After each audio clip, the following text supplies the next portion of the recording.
अध्ययनरत समस्त जिज्ञासु छात्र छात्री मानंकु स्वागत। पिलामाने आज आम दशम श्रेणी पाठ्यपुस्तक संस्कृत साहित्य मंजरी पद्य भाग सीताया वनगमनम पद्यरु किछि श्लोक आलोचना करिबा। पूर्वरु आमे 5टी श्लोक को पढ़िथिलु। आज आमे श्लोक 6, 7, 8, 9, 10 पर्यंत पढ़िबा। प्रसंग दृष्टि तुम्भमानंक दृष्टि आकर्षण करुछि, मन दे शुण। कुशल राज दरबार रे सेतेबेले चूड़ांत निष्पत्ति थिला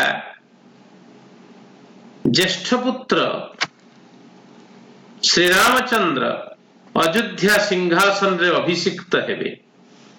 तेणु अयोध्या नगरी विचित्र साजसज्जारे तथा आनंद कोलाहल रे मुखरित होई उठिथिला।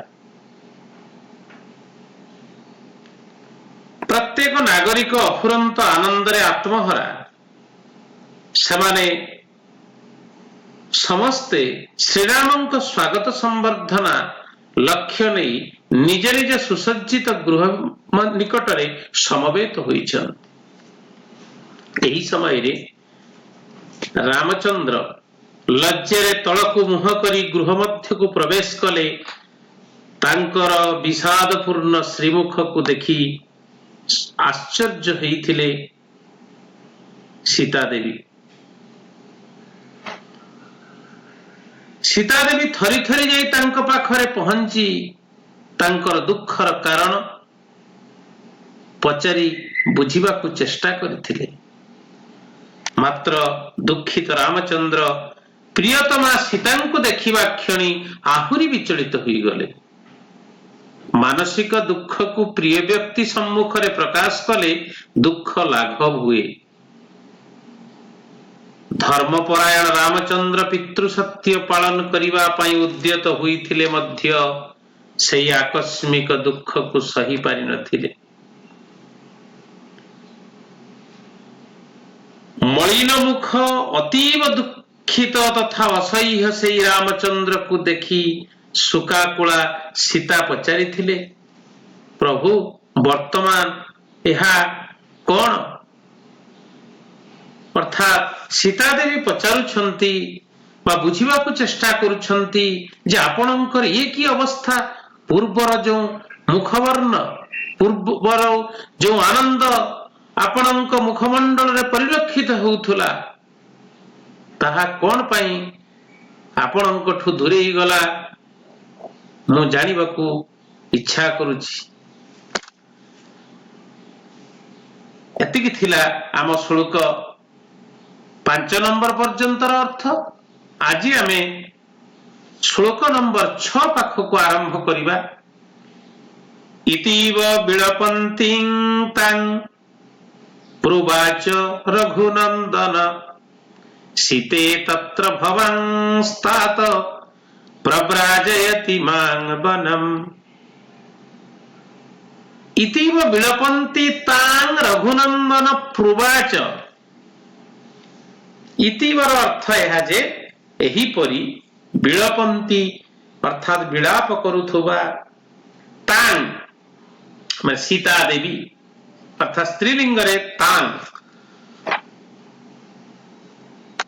पुंगलिंग रे हिथिले तं व्यवहार हिथंता अर्थात तां रघुनंदन प्रुवाच। तांकु रघुनंदन कहिले अर्थात रघुनंदन रामचंद्र कहिले। प्रुवाच कौन कहिले ना सीते संबोधन पद अछि। तत्र भवान अर्थात सम्मान सूचक व्यवहार पई तत्र भवान शब्द रे प्रयोग करा जायछि। जे तातः मां वनम प्रव्राजयति मते वनकु पठाउछंती। किए पठाउछंती ना पूज्य पिता हे सीते पूज्य पिता मते वनकु पठाउछंती। କାରଣ ରାମଚନ୍ଦ୍ର ଯେତେବେଳେ ଦୁଃଖାର୍ଥ ତଥା ପ୍ରତିକୂଳ ଭାଗ୍ୟ ତାଙ୍କର ପତ୍ନୀ ସୀତା କଣ ଥୟ ଧରିଥାନ୍ତେ, ତେଣୁ ସେ ଧୈର୍ଯ୍ୟ ତାଙ୍କ ପାଖରେ ନାହିଁ, ଆତ୍ମହରା ହେଇଯାଇଛନ୍ତି, ଅର୍ଥାତ୍ ଧୈର୍ଯ୍ୟହରା ହୋଇ କ୍ରନ୍ଦନ କରିବାକୁ ଲାଗିଛନ୍ତି। ସେହି ସମୟରେ ବିଳାପ କରୁଥିବା ସମୟରେ ରଘୁନନ୍ଦନ କହିଲେ, ସୀତେ ମାଂ ବନଂ ପ୍ରବ୍ରାଜୟତି ତାତଃ, ବାପାଙ୍କ ନିର୍ଦ୍ଦେଶରେ ମୋ ପିତୃ ସତ୍ୟ ପାଳନ ଉଦ୍ଦେଶ୍ୟରେ ମୁଁ ବଣକୁ ଯିବାକୁ ନିଷ୍ପତ୍ତି ନେଇଛି। ଏଥିରେ ସନ୍ଧିପଦ ଦୁଇଟି ଅଛି, ତୁମେ ଲକ୍ଷ୍ୟ କର। ଇତିବ, ଇତି ପ୍ଲସ୍ ଇବ, ଇତିବ। ପ୍ରୁବାଚ, ପ୍ର ପ୍ଲସ୍ ଉବାଚ, ପ୍ରୁବାଚ। ରଘୁନନ୍ଦନଃ, ରଘୁଃ ନନ୍ଦନଃ, ଷଷ୍ଠୀ ତତ୍ପୁରୁଷ ସମାସ। ଗୋଟେ ବିଳପନ୍ତି ଅର୍ଥାତ୍ ବି ଲଫ୍ ଶତ୍ରୁ ପ୍ଲସ୍ ଇଫ୍ ପ୍ରତ୍ୟୟ ହେଇଛି, ବିଳପନ୍ତି। ତାହେଲେ ଏହାର ଅର୍ଥଟିକୁ ତୁମେ ବୁଝିପାରିଲ। ଶ୍ଲୋକ ନମ୍ବର 7 କୁ ଆସିବା। କୂଳେ ମହତି ସମ୍ଭୂତେ ଧର୍ମଜ୍ଞେ ଧର୍ମଚାରିଣୀ ଶୃଣୁ ଜାନକୀ ଜେନେଦଂ କ୍ରମେଣାଦ୍ୟାଗତଂ ମମ। ଏଠାରେ ତାଙ୍କୁ ଅର୍ଥାତ୍ ସୀତାଙ୍କୁ ରାମଚନ୍ଦ୍ର କିଭଳି ଭାବରେ ସମ୍ବୋଧନ କରୁଛନ୍ତି ଏବଂ ରାମଚନ୍ଦ୍ର ତାଙ୍କର ବିଶେଷତ୍ୱକୁ ସ୍ୱୀକାର କରି ତାଙ୍କୁ ଜାନକୀ ବୋଲି ସମ୍ବୋଧନ କରିଛନ୍ତି। ଆଉ କଣ କହିଛନ୍ତି, ତାଙ୍କ ପୂର୍ବରେ ଯେଉଁ ବିଶେଷଣ ପଦ ଗୁଡ଼ିକୁ ବ୍ୟବହାର କରିଛନ୍ତି, ହେ ମହତି କୂଳେ ସମ୍ଭୂତେ। ମହତି କୂଳେର ଅର୍ଥ ହେଲା ଉଚ୍ଚ ବଂଶରେ, ସମ୍ଭୂତେ ମାନେ ଜନ୍ମ ହୋଇଥିବା, ଧର୍ମଚାରିଣୀ ଧର୍ମ ପଥରେ ଯିଏ ପରିଚାଳିତ ହୁଏ, ଅର୍ଥାତ୍ ଧର୍ମଚାରିଣୀ ପଦ ଅର୍ଥାତ୍ ଯେଉଁ ନାରୀ, ଧର୍ମଚାରିଣୀ ସ୍ତ୍ରୀଲିଙ୍ଗ। କ୍ରମେଣ କ୍ରମରେ, ଶୁଣୁ ଶୁଣ, ଅର୍ଥାତ୍ ହେ ଉଚ୍ଚ ବଂଶ ଯେ କହିବା ତାତ୍ପର୍ଯ୍ୟ ଏହା ଯେ ସେ ହେଉଛନ୍ତି ଜନକ ନନ୍ଦିନୀ ଜାନକୀ, ଜନକ ରାଜାଙ୍କର କନ୍ୟା, ଅର୍ଥାତ୍ ଆଦର୍ଶ ସ୍ଥାନୀୟ, ପୁଣି ଧର୍ମ ମାର୍ଗରେ ପରିଚାଳିତ। ସେ ଆପଣ ହେଉଛନ୍ତି ଅର୍ଥାତ୍ ମହତି କୂଳେ ଅର୍ଥାତ୍ ଉଚ୍ଚ ବଂଶରେ ସୀତା ରାଜର୍ଷି ଜନକଙ୍କର କନ୍ୟା ଏବଂ ସେ ଉଚ୍ଚ କୂଳ ସମ୍ଭୂତା। ସେଥିପାଇଁ ଦୟା, କ୍ଷମା, ଉଦାରତା ଆଦି ଉଚ୍ଚ ଗୁଣର ଅଧିକାରିଣୀ ଏବଂ ଧର୍ମନିଷ୍ଠାବାଦୀ। ଯେଉଁ ପ୍ରକାରେ ମୋର ଏମିତି ଅବସ୍ଥା ହୋଇଛି ତାହା ତୁମେ ଶୁଣ, ଅର୍ଥାତ୍ ସେ କଥାଟିକୁ ସେ ବର୍ତ୍ତମାନ କହିବାକୁ ଆରମ୍ଭ କରିବେ ଯେ କାହିଁକି ତୁମେ ଯେଉଁ ପୂର୍ବରୁ ଚିନ୍ତା କରୁଥିଲ, ଇତିବ ବିଳପନ୍ତି ତାଙ୍କ ପ୍ରବାଚ ରଘୁନନ୍ଦନ ସୀତେ ତତ୍ର ଭବାଂସ୍ତାତଂ ପ୍ରବ୍ରାଜୟତି ମାଂ ବନମ୍, ଯେଉଁ ଆମେ ପଦଟିକୁ ଆଲୋଚନା କରୁଥିଲେ, ଯେଉଁ ଦୁଃଖରେ ଅର୍ଥାତ୍ ଚିନ୍ତାରେ ରାମଚନ୍ଦ୍ର ଥିଲେ, ସୀତା ବାରମ୍ବାର ତାଙ୍କୁ ପଚାରୁଥିଲେ ଆପଣଙ୍କର ଏଭଳି ଅବସ୍ଥା କାହିଁକି ହେଲା, ତାହାର ଅର୍ଥକୁ ସେ କ୍ରମରେ ସେ ବର୍ତ୍ତମାନ କହିବେ। ଅର୍ଥାତ୍ ସେଇ କଥାକୁ ସେ କହୁଛନ୍ତି, ହେ ଉଚ୍ଚ ବଂଶ ଯେ ଧର୍ମପରାୟଣେ ଧର୍ମଚାରିଣୀ ଜନକ ନନ୍ଦିନୀ ଜାନକୀ, ଯେଉଁ ପ୍ରକାରେ ମୋର ଏମିତି ଅବସ୍ଥା ହୋଇଛି ତାହା ତୁମେ ଶୁଣ। କଣ ପାଇଁ ଏଇଭଳି ଭାବରେ ହେଲା, ମୋ ପିତା କଣ ପାଇଁ ମତେ ବଣକୁ ଗମନ କରିବା ପାଇଁ ନିର୍ଦ୍ଦେଶ ଦେଲେ ବା ମୁଁ ସେ ଆଦେଶକୁ ଗ୍ରହଣ କରିବାକୁ ମଧ୍ୟ ଇଚ୍ଛା ପ୍ରକାଶ କରିଛି ଏବଂ ମୋର ବାପା ସତ୍ୟ ପ୍ରତିଜ୍ଞ, ମୋର ପିତା ଯେଉଁ ସତ୍ୟରେ ଆବଦ୍ଧ ହେଇଛନ୍ତି ମୁଁ ତାକୁ ରକ୍ଷା କରିବା ମୋର କର୍ତ୍ତବ୍ୟ। ଏହି ସବୁ କଥାକୁ ସେ क्रमरे कहिबा क्रमेण मम इदं आगतं शुणु मु क्रमरे कहूछि तुमे ताकू शुण राज्ञा सत्य प्रतिज्ञेन पित्रा दशरथेन वै कैकेयी मम मात्रे तु पुरा दत्तो महाबरौ पुरा मान पर अर्थ है पुरा काल अतीत सत्य प्रतिज्ञेन सत्य प्रतिज्ञा रे दृढ़ सत्य प्रतिज्ञ होइथिले मोर पिता पित्रा राज्ञा दशरथेन तु मम मात्रे कैकेयी महाबरौ दत्तो मोर माता कैकेयी को दुईटी वर देवा पई से सत्य प्रतिज्ञ होइथिले सत्यनिष्ठ होइथिले बा दृढ़ प्रतिज्ञाकारी मोर पिता अर्थात जो प्रतिज्ञा करुथुले से प्रतिज्ञा से माने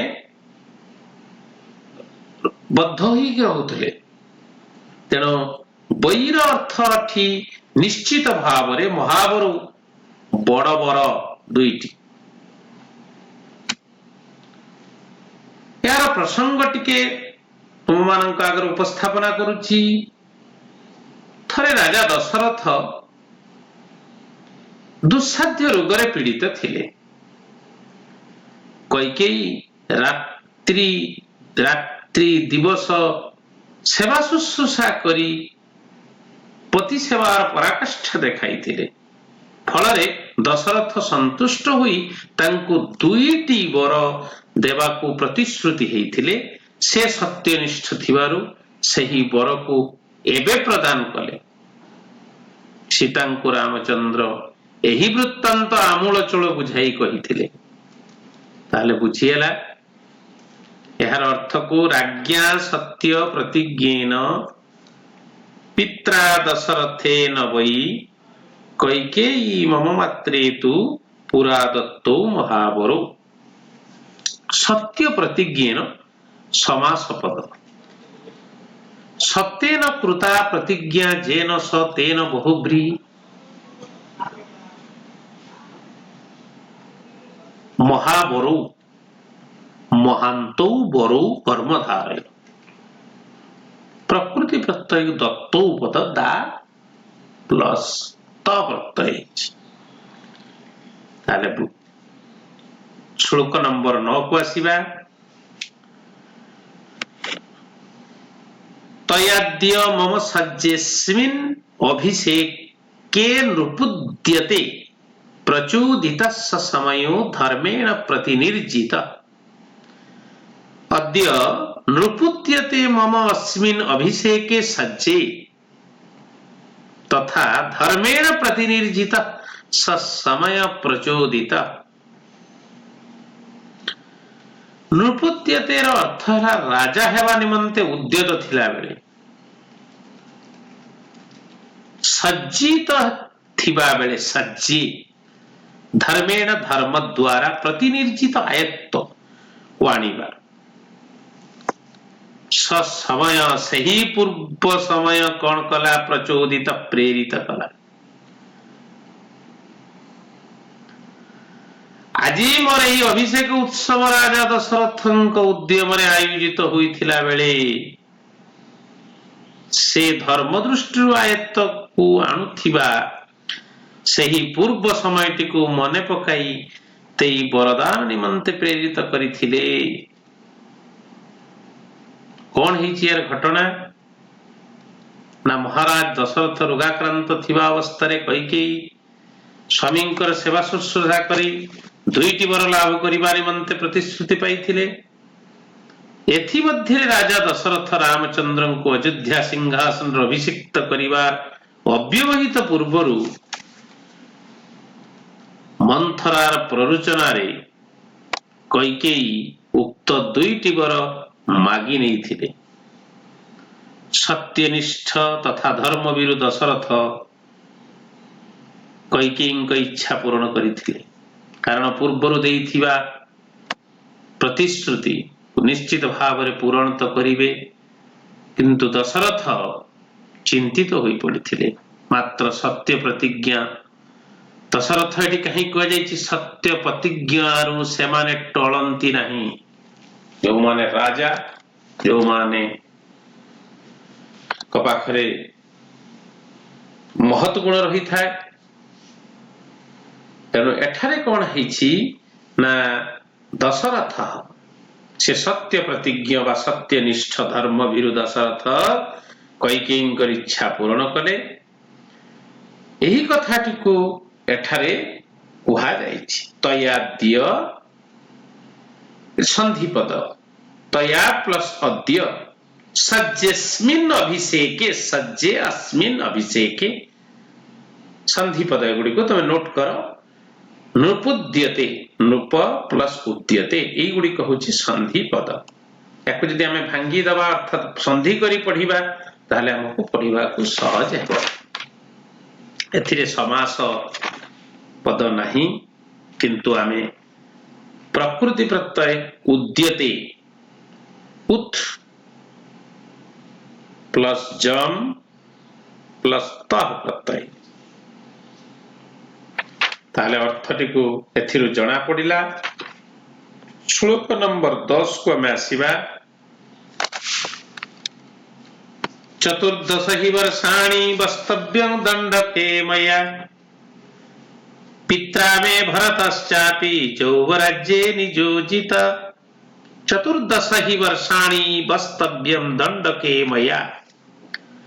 दंडकेर अर्थ हला दंडक नामक अरण्य रे वस्तव्यम अर्थ वास करिबी।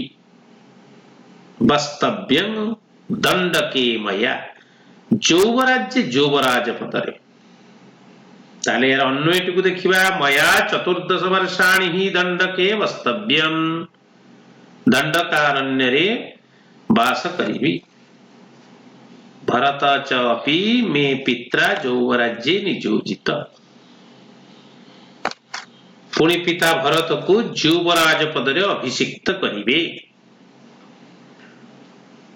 वस्तव्यम प्रकृति प्रत्यय है बस प्लस तव्य प्रत्यय नियोजित निज जुत प्लस निच प्लस त प्रत्यय। तमे श्लोक गुड़िकर अर्थ को प्रथमे मन रखिब यार व्याकरण गुड़ी को मध्य ध्यान देव।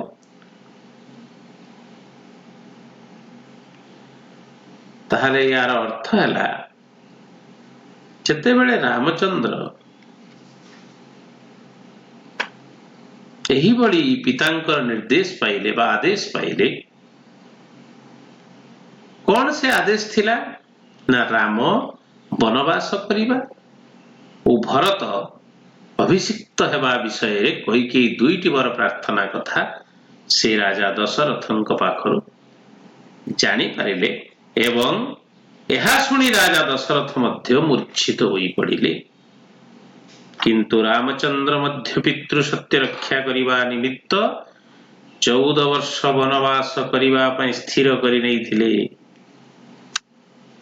से तांकर एही प्रकार दृढ़ निश्चय प्रथम सीता को जणाइथिले। से सीता को एही विषय रे जणाइथिले। ताहले एतिकी पर्यंत तुमे श्लोक 10 पर्यंत तुमे याको पढ़िबो। श्लोक गुड़े को पुणी आउ थरे मु पढ़ुची तुमे माने बहीटी को देखि पढ़। इतीव विलपन्ति तां प्रोवाच रघुनंदन शीते तत्र भवानस्तातः प्रव्राजयति मां वनम्। कूले महति संभूते धर्मज्ञे धर्मचारिणी शृणु जानकी जेनेदं क्रमेणाद्यागतं मम। राज्ञा सत्य प्रतिज्ञेन पित्रा दशरथेन वै कैकेयी मम मात्रे तु पुरा दत्तो महावरो। तयाद्य मम सज्जेस्मिन् अभिषेके नृपुद्यते प्रचोदितस्य समयो धर्मेण प्रतिनिर्जित। चतुर्दश हि वर्षाणि वस्तव्यं दंडके मया पित्रा मे भरतश्चापि जौवराज्ये नियोजित। जौवराज्ये नियोजित एई भली भावरे तुमे माने स्पष्ट उच्चारण करी पढ़िबो। यह सहित किछि प्रश्न मध्य तुमको दिया जाउछि, से प्रश्न गुड़िकर मध्य उत्तर तुम माने करी आम पाखକୁ पठाइबो। जयतु भारतम, जयतु संस्कृत।